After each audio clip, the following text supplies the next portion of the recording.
Bismillah, alhamdulillah, wassalatu wassalamu ala rasulillah. Assalamualaikum warahmatullahi wabarakatuh.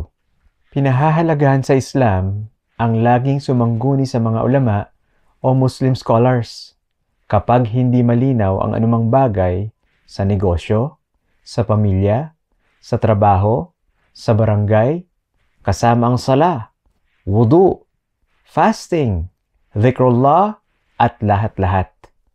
At sila pong mga ulama ang naging dahilan kung kaya't pinadali sa atin na maunawaan ang mga kaalaman sa din o Islam.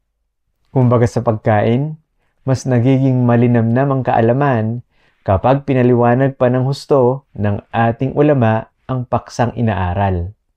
Tulad po ng sabar o pagtitiis sa mga utos.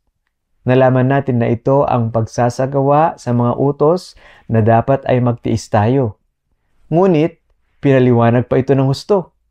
Sabi ng ulama, ang sabar sa utos ay tutuparin sa 3 stages o mga hakbang. Una, magsabar bago mo gawin ang utos. Dito, na-involve ang niya. Ayusin mo na may ikhlas o sinseridad sa puso mo. Kailangan ng pagtitiis para pipigilan mo na mabahiran ng nifaq o pagkukunwari o pakitang tao sa iyong salita at gawa. Maging dalisay o pure dahil iyan ang gusto ni Allah mula sa atin. Kunin natin halimbawa ang sala o pagdarasal.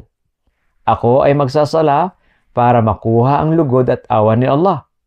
Hindi para kanino o ano paman, kundi para lamang kay Allah. Pangalawang stage o hakbang. Magsabar habang ginagawa mo ang utos.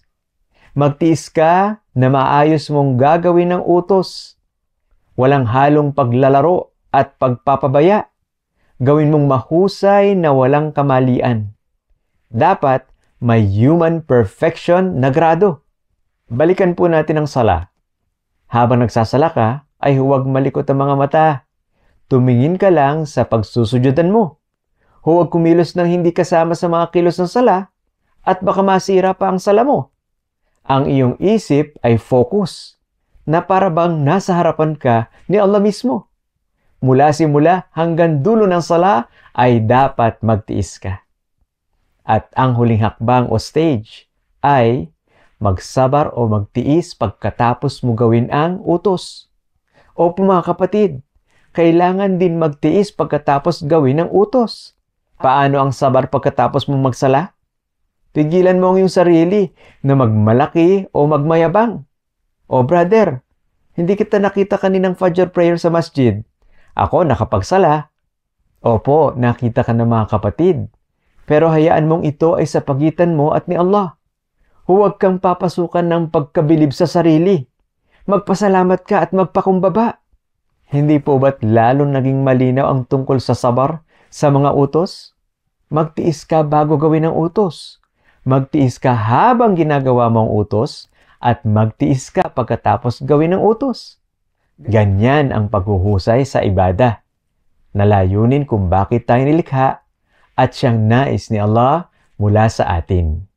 Assalamualaikum warahmatullahi wabarakatuh.